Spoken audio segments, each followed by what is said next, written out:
So my definition of being fearless is not about no fear, but it's having that courage to face your fear, to conquer whatever adversities that is thrown your way. It is part of entrepreneur journey.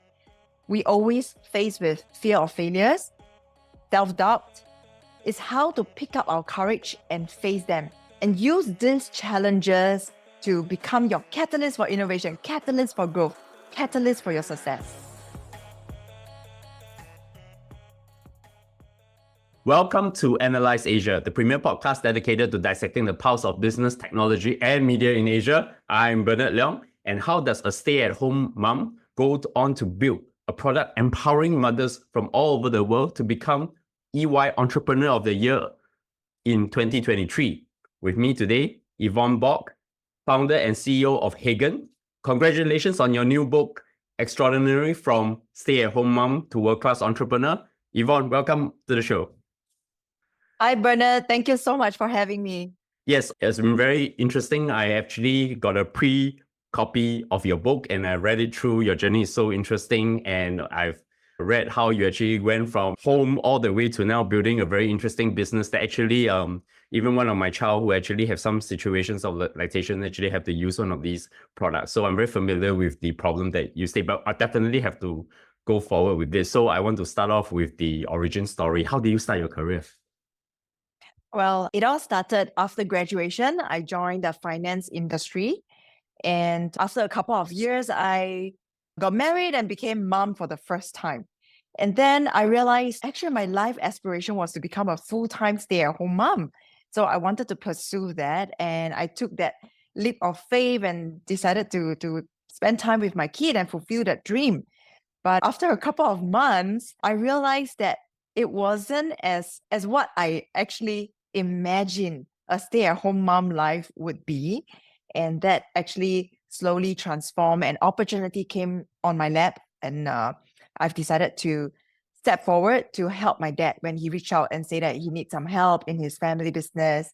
And that's where my book actually documented that whole 20 years of that transformation. We're going to talk a little bit more about the book and the journey itself. I think one question was, what prompted the return to work that eventually led to the founding of Hegen itself? Actually, being a stay-at-home mom for the first few months, right, I think there was this novelty. I really could spend time, I could really pencil down everything that my child did. However, that novelty actually eventually wore off and I became very lost. The routine starts to make me lose my identity. From a working woman, I became like, what am I doing here? What exactly is my goal in life and what's the direction? And I was like really just not myself anymore. So I think it's very important to have family support. So my dad actually saw that and stepped forward and asked me, hey, how about restarting something that you are passionate about? Why don't you go pursue an interest that might inspire you again, like give you some passion? So I'll take up a course, go learn something while you're also fulfilling your role as a stay-at-home mom. So that was the part where I actually took up a very interesting course, and then eventually that led me to wanting to become an entrepreneur. And my dad opened his door and said that, how about joining the family business? Help him first. Joining a family business, right? I always joke, because it's a family business, you start off by like 2 half days, flexible hour, but it became so flexible that I was like working longer hours than I was in a corporate job. So that's how I actually that was my first step into my entrepreneurial journey. Just a quick question before we get to the main subject of the day. What lessons from your career journey or even your entrepreneur journey that you can share some advice with my audience? I think it's very important to identify what is our purpose, what is that spark, that passion in us. So for me, it's about helping others. I have this very clear vision. So it started with helping my dad. Then it became evolved to how can I help other mothers like myself? And now I'm very clear with Hegen, it's about helping 100 million mothers around the world. And so with that passion, every day I wake up, my work is my life. my life is my work. So it makes it very fun and exciting every day. So I think passion, purpose is very important. And definitely doing what you love passionately is something that is actually a privilege by itself. So that comes to Excellent. the main subject of the day. So we talk about Hegen and your new book, Extraordinary, from stay-at-home mom to world-class entrepreneur. I think in preparing this interview, I understand your father established a company called Fitson. I think it's a Yes. OEM for baby Mhm. products, which actually primarily serve two major clients. Why do you feel that when you joined the business, you thought that maybe Fitson need to expand and start diversifying its business? And yeah. The fundamental of running business is about risk management. So coming from a finance industry, I was very shocked to see how loyal he is. I mean, loyalty is great. However, in business sense, right, sustainability, business diversification is very important. I wanted to make sure that there is longevity in his business. And the saying go, cannot put all eggs in one basket. So I started to think of how can I bring in new customers, and then from contract manufacturing from an OEM that we make exactly to the customer's design to convert it to like a original design manufacturing. We design and white label for customers. So it becomes a few prong of offerings so that we have a safety net just in case. So that was the pure intent for the business. And also to remove concentration risk, because it was actually only serving two major clients, and there needs to be some version of diversifying that risk, I suppose. Absolutely. Yeah. We call it dependency risk. In case any change of a customer's direction or management or even M&A, the entire portfolio can totally derail. So it's very important. How did working at Thyssen prepared you for launching your brand Hegen? Joining my family business actually is, I would say, is the most exciting, challenging, yet fulfilling part of my career. If you join an NMC or a very established company, our roles are very specialized, and it's kind of like a silo. If you are in a sales and marketing, you kind of just look at sales and marketing. You wouldn't understand like the supply chain, the finance side. So having the opportunity to join my dad's business, I actually had a bird's eye view of everything. So from understanding how to find my raw materials, to the supply chain, the processes, to even like what are the clients looking for, and the costing and the packaging, the requirements to go international. So these were the little nuggets of knowledge that built up my confidence and knowledge to actually step forward to create a brand of our own. So I think that being in SME, there's a lot of beauty in it, a lot of wealth and richness, in terms of knowledge. My wife has the same experience working for her family business, but that was eventually sold as such. So I know the challenges that you have to face in Yes. working with family to run a business. So everybody loves transformation, but they hate change. So the rebranding of Fitson, I think, met with some resistance from longtime employees. I think it remains always the most challenging parts of taking over a family business. Can you elaborate more on the challenges and how you navigate through these challenges in the journey? Yeah, I mean, thinking back, right, I was just 25 years old, probably not as sensitive as I am now. And I didn't understand or empathize how the old timers felt. So many of the employees, when I joined the family business, they were already serving my dad for like maybe 10 years or more. But I came in, like that full of passion, full of like, I want to be a change maker. And I came in with a focus that, okay, we need to do rebranding, we need to elevate the company, we need to like do some shakeups. It was so unsettling and uncomfortable for most of them because they had been doing the routine, they were in a comfort zone. Change was necessary. It helped me to really wake everybody up, like to shake it up. But I kind of like filtered out a lot of people as well. And there was such a huge changeover. To be honest, I think now when I look back, I respect and kudos to how calm my dad was facing this entire like wave, that was going through. And I think a lot of them, the employees those days, right, they felt that the change was happening too fast. and they couldn't really identify or understood why. They even say things like in Chinese, right? 招牌不可以换. But I went ahead to, because they say signage, like the old signage is like heritage. But for me, it's, hey, if nobody actually understood what this logo is about, we need to change to a logo that people could appreciate and understand by just one glance. Or the name, it must make sense.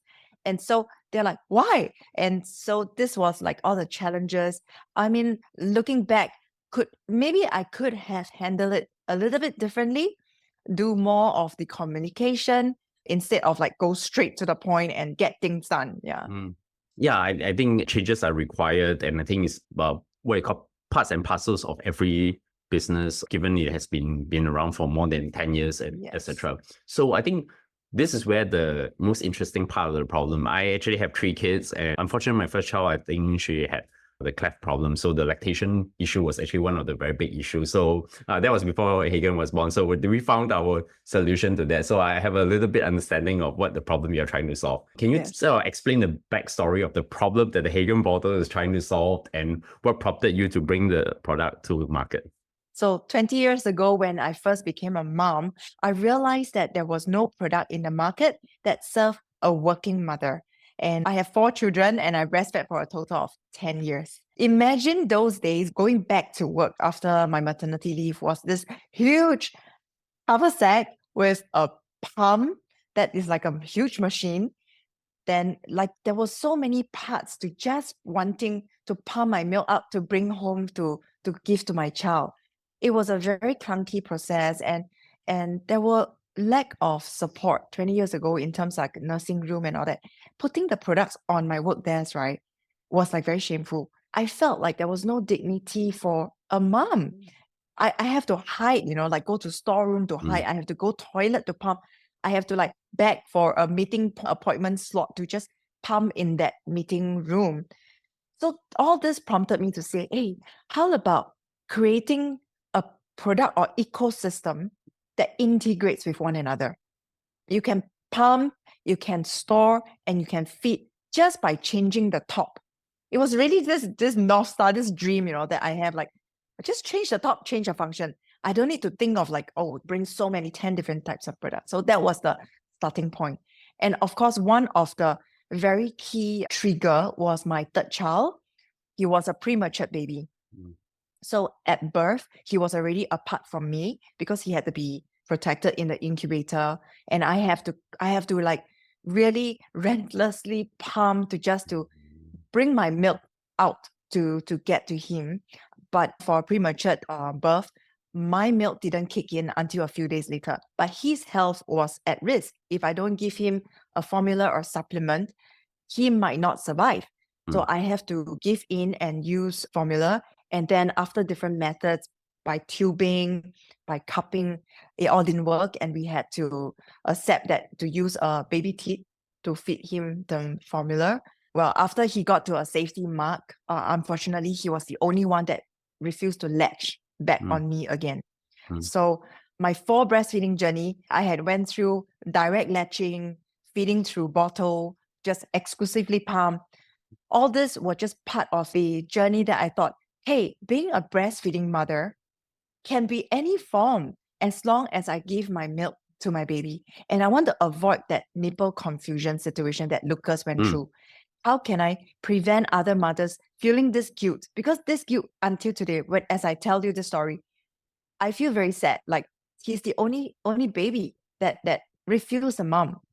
So how can I design something that make a working mom feels awesome about being successful at work and at home being a successful mom? So this was all these pain points that accumulated, and I thought, I've got to do something, and I want to make a change. I want to make a difference in this world. I think before Hegen comes out, I think there is also something called the lactation expert. I remember that process because we have a child that does have the same problem as well. And I think that it's very interesting to actually come out with the actual product to solve this problem. I know the story of Dyson, actually, I think about 5,600 over prototypes to get to his vacuum cleaner today, etc. So I know the story behind the Hegen bottle apparently underwent, I think, about a 5-year process of 200 failed prototypes. I think it's not easy to do this. So I think maybe curious was what kept you going despite the setbacks. And also, I'm sure because your dad has to do the manufacturing, so there will always be concerns. Why we keep doing this, and how do you get to the final product? Well, with that motivation behind my 10 years of the pain points, all that, right? I knew I have to do this. I have this dream. I have this vision that this product got to work. So I think that was that determination. Like, okay, I'm not gonna let anything push me off the track. There were a lot of naysayers. There were a lot of like challenges. So every time we try the prototype, just imagine every time it just didn't form, or it formed, it didn't work. It was too tight, it was too loose. Oh my gosh, like I have to fend off the naysayer, and I actually have to also perk myself up with the failures, like it's okay. Let's stand up again and continue. I think what pushed me forward, right, was the belief.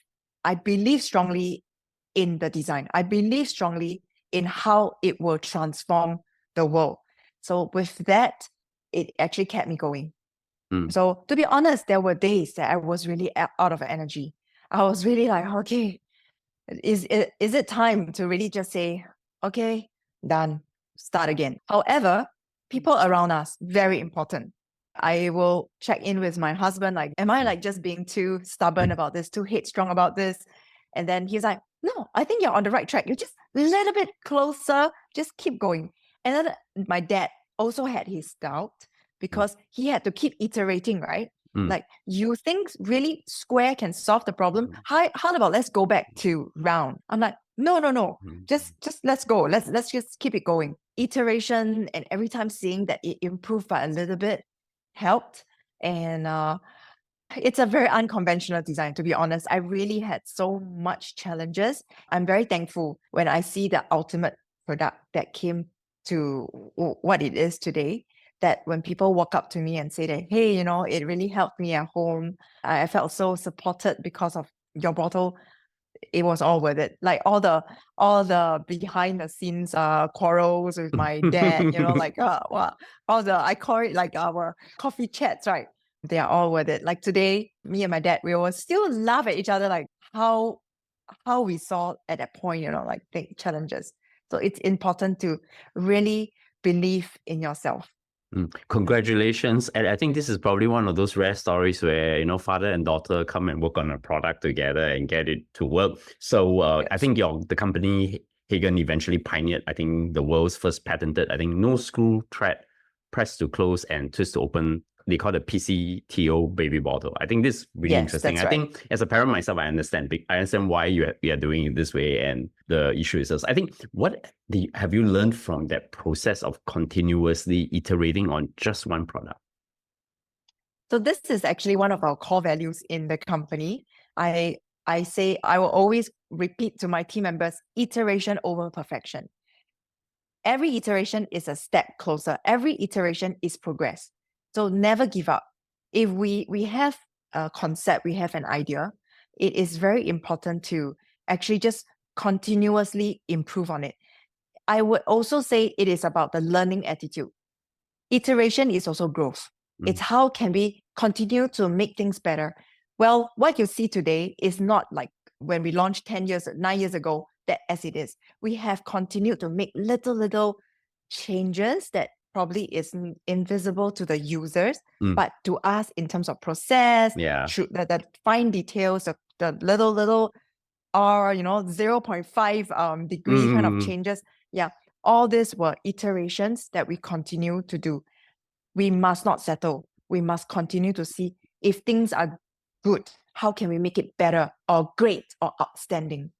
I think that's very important. I think a lot of people think that just because it's a very good product, there's a lot of implicit things that the product owner has to try to find ways to take it out slowly, or trying to make a process so well used by the user that I think they don't see implicitly that this is actually what the product do. But I have a question. If I were to rewind your journey back to when you started at Fitson to develop the Hegen product, what would you have done differently?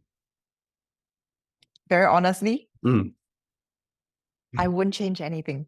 Okay. No, it's Yeah, completely I fine with really, that. Yeah. yes, because I feel that everything happens for a reason. Mm, And these are life lessons that happen for you. mm, So I felt that whatever I've gone through, be it that shake up in the company, be it mm, that very stubborn vision of making this work, even though I failed so many times, all this actually made me who I am today and make the product to be what it is today. I mm, feel that life journey, every entrepreneur, all our journey, right? It's meant to be that path that lead us to where we want to go. So mm. I won't change anything. I Okay. actually am thankful for some of The this journey itself. journey. Painful, to be honest. It's painful, but I feel that growing has growing pain, teething have teething issues. So, like a child, this is just part of growing up. Mm. So, what is the one thing you know about Hegen and the baby products industry that no one else do? Wow, this is a very interesting question. Well, I would say, contrary to many popular opinion, glass is actually not as environmentally friendly as what people think. Ah, okay. Yes. Do you know that some glass cannot be recycled? And even Yes. if they can be, it requires very high energy consumption to do it. Mm. And in our industry, baby bottles cannot be shared. It is a Ah. hygiene issue, safety issue, medical issue. So can you imagine the baby bottles that go to waste? Mm. That is a very, very interesting point. So I want to come to one very big differentiation. I think you're probably one of the few entrepreneurs I know made it work. There's another very well-known Singaporean entrepreneur who I know doing the semiconductor IoT business, and he made it there. I think you probably know is Suyan from Expressive. But one question is, I think you boldly chose a distributor without prior experience in baby products for the Chinese market. Uh, a lot of businesses fail in China for global expansions because there are horror stories of distributors copying the products, and IP laws are extremely difficult to enforce. I think I want to start from the story of going into the Chinese market. What convinced you that the distributor was the right partner for Hegen? And I think what are the mental models that when you go into China, which I think this is a pretty interesting topic for a lot of entrepreneurs out there who's trying to think about going into the second largest economy in the world. I feel that maybe I use an analogy. Finding the right partner or distribution partner is like finding a life partner. So sometimes it takes time and sometimes it is also opportunity. And if you see the potential in that person. Well, when we met this prospect, it was also finding a life partner. Before you get to that step, you have to go out on dates. Mm, So we did many meetings. We try to understand whether there's an alignment in values, in culture, in thinking process, and what's the vision? What does this person look for? And does that see eye to eye with our business? Are we building a business to last? Or if their philosophy is building something to sell?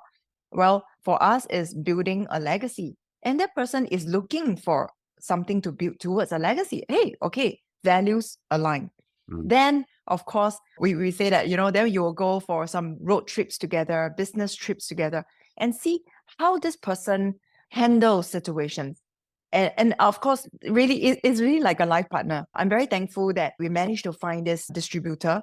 It's not about the experience, really. It's really about that vision and what that person really want to create their company towards. So mm, there was alignment of values, alignment of what would this product do. And because our company is very mission-led, we want to create a difference in the breastfeeding community. It takes a lot of resources and time to even do this kind of seminars, workshops, just to make changes in that huge environment. That mm, societal change, is not easy. And the person is like, game on, let's do it, let's try. Why not? If someone has that tenacity and that passion, I always feel that let's give it a try. We never know. We don't have a crystal ball to see how this is going to work out. But let's give it a try. If it works, it works. It's like iteration over perfection. So we're very thankful. And also, I would say that because of the preparation as a Singapore company, we have a lot of pioneer brands and companies that shared their pain points of entering the market. We're very thankful that this case studies and also the local cultures prepared me 10 years ago as a new entrepreneur. Like, okay, how can I be respectful? How can I adapt to their culture and understand their way of working? I give you a funny story. So prior to Hegen, right, I didn't know that when you go to a Chinese meeting or you meet someone, right, if they shout your name out very loud, right, they run to you and shout your name, right, actually it's hospitality. I see. It's how important you are. The more important you are, the louder they will greet you. And I was like, oh, I didn't know that. So when I realized that was the way, I was like, okay, I embraced it, and not like, oh, I'm very paiseh, that kind. I embraced it, I welcome it, and I try to do the same. And then the dining sitting, there is so much art to who sits where. And when we understood why, it becomes people will also appreciate, like, oh, you actually respect our culture. Yeah. So mutual respect. So these were little things that I learned along the way. And I'm I'm really thankful that they were patient with me, learning along the way. So yeah. So I'm pretty curious because I think one of the things that you also do is getting into the e-commerce part of trying to sell the product itself. So I think there was a story in the book, and I thought it was pretty interesting. There was a kind of 15-minute pitch to the Alibaba's head buyer in Hegen's expansion into China. How did you secure that opportunity, and what was the results after doing that? I think that's probably getting into Tmall because that's their sort of premium product e-commerce opportunity. Yeah. So I would say credit goes to my Chinese distributor for scoring that chance to even meet with the head buyer. So in the tech company, right, time is like precious, and 15 minutes we have to give it all. And I prepared diligently a 50-page corporate deck. And then at that point, right, even though as a Singaporean I'm effectively bilingual, I hardly use Mandarin as the corporate language. I was like, really jam, strawberry jam, I tell you. It was so awkward to present, and I couldn't come up with all the commerce terms. And I've decided just go with my story. And I'm like, okay, guys, just let me tell you my story. And I went on, and I think that was my best decision on that day. And they actually resonated with my story, my vision. And it's not about the product features and all. It's actually, what is your product benefiting the consumers? How can they help me achieve this vision, right, as a platform? So that actually set us up for a lot of opportunities and success.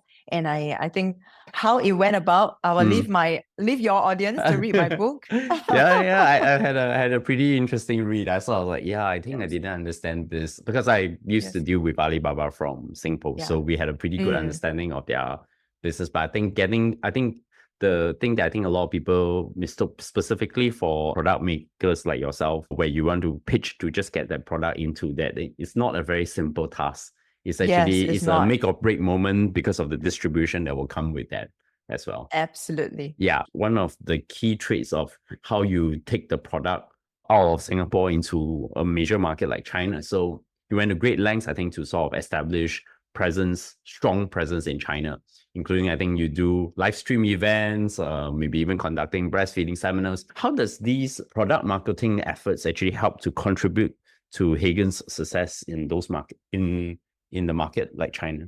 So when we first entered China, they told me about this live stream. I have no clue what is a live stream, right? Today it's very popular in this part of the world too. Yes, yeah. Can you imagine 9 years ago? I don't know, like, why am I talking to the phone? Like, and then they had this stage, right? There were no audience, but just many cameras looking at you. I was like, what's going on? And how do I present and so go with the flow. And I thought just, well, how big a mistake can it? But it was nerve-wracking because I had 13 million live viewers. 13 million. That's like huge, right? I'm like, okay, with my Singaporean Mandarin, I must make this work. But since the day, try my best, just do it. And it's very important because it's actually live information getting to your audience.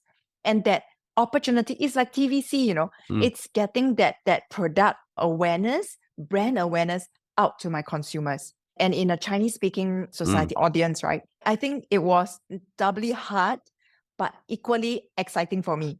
How can I actually express myself all through animated movements and demonstration of the product, bring it across to the consumer, how it works? So it actually made me think even harder. I didn't take it for granted. So think of jingles and think of like things that can repeat very naturally. Then we, from the onset, right, wanted to make a change, wanted to create this movement of breastfeeding advocacy in China, the family bonding and how raising a child requires more than just a bottle. Marketing is very important and storytelling is so important.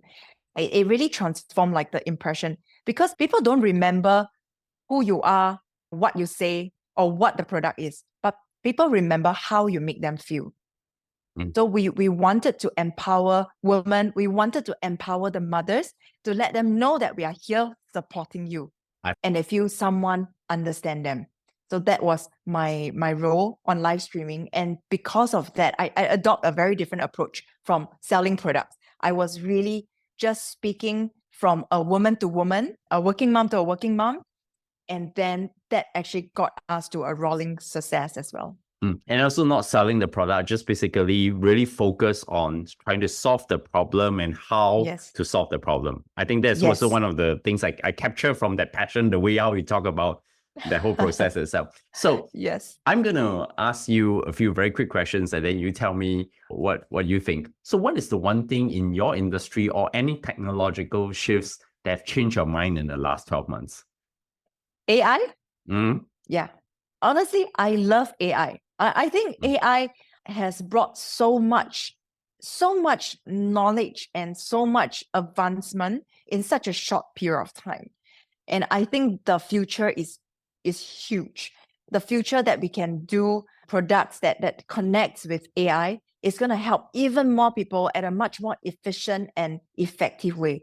Most importantly is how can we use AI responsibly? I think that is the part that I am most concerned about or look out for, but I'm fascinated with AI. So you're definitely going to use AI in whatever you're going to be doing then. Absolutely. Okay. So what would you be your advice to future entrepreneurs who undergo very similar journey like yours? I think to be fearless. So my definition of being fearless is not about no fear, but it's having that courage to face your fear, to conquer whatever adversities that is thrown your way. It is part of entrepreneur journey. We always face with fear of failures, self-doubt. It's how to pick up our courage and face them and use these challenges to become your catalyst for innovation, catalyst for growth, catalyst for your success. So I would really strongly remind. And I actually had this nirvana moment while learning how to ski 2 years ago. Skiing at this age it's like entrepreneurship, taking the leap of faith. I couldn't get down the slope. I was having so much fear of like, maybe I'll fly off the cliff, I will tumble down, etc. And then, the embarrassment if I fall off. So this was really like an entrepreneurship, right? And then my coach actually so nicely put like, Yvonne, if you never start, if you don't even put your ski down to start, how do you know what is ahead of you? And you don't give yourself a chance to maneuver, to actually see the perspective, to even try something new. So, and just try, because falling down and standing back up again is your way to learn. So I was like, wow, this is such a great business learning, and reminded me after like running the business for almost a decade, like, yeah, entrepreneurship is about being fearless. I like that comment, and I'm going to have the follow-up question. So it came from a story. Recently, I had a dinner with a healthcare CEO and his wife, and we all both have children. And one of the key things his wife pointed out to me, and I think this is something between us as Singaporeans, there is this fear of failure in a lot of our kids, but not just in that. So I think this is a question that I sort of very curious to ask you. How do you think we can teach kids a fear of failure? I'll use a very example. In Singapore, apparently you have to go, whether it's gold chess or international chess. Singaporean kids are very reluctant to play against the top grandmasters. Whereas in Shanghai, I think you've been to China, you know, it's like everyone is just lining up to play against the grandmaster without fear and without, you know, being loss of face. How do you think we can translate that to children from your point of view? I always advocate having fun at school, having social time at school is more important than ultimately what's the results. Results are important, but results is actually a bonus after the process. So fear, right, actually, or advocating the ability to accept failures or even want to try is about, from small, right, when my kid fall down, I will actually not run forward to lift the kid up. I will actually say, 自己跌倒自己爬. So try, stand up. Then after that, just sweep off the sand and say, hey, great job, you stood up again. And so it actually make them feel like, oh, actually falling down is not so embarrassing. Yeah.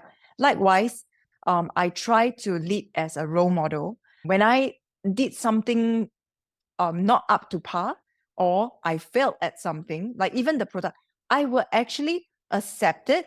And I will like, okay, what did this failed task or a decision actually taught me? And guys, how can we learn from this and make it better next time, or avoid this and make it better next time? So it has to also be like we lead as a role model for our children, our team, how we actually handle failures really would have this cascading effect, ripple effect to the people around us. Thank you so much for the advice. Yeah. Yeah. I hope that helps. Yeah, that helps. So what's the one question that you wish more people would ask you about Hegen? Well, I really, really do hope people will ask, how is Hegen advocating for breastfeeding when you are selling baby bottles? Oh, then I'm going to ask you that question now. Yeah.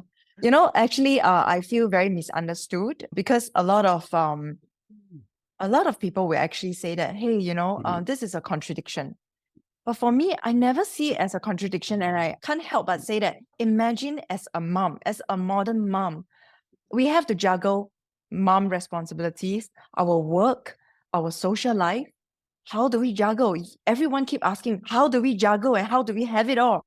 And some moms actually felt so guilty. They decided that it's either having breast milk or no, you know, that like either or. And some even go into depression, feeling that they are not a good mom. So why do we have to be so hard on the modern moms, right? So Hegen, when I first started it, is really how to help and enable moms to pursue their dreams, their personal career goals, pursue their success, their own definition of success being a mom, and their social life. We still have friends. We still want to hang out. We still want to go clubbing. We still want to get out. You know, how to juggle it all.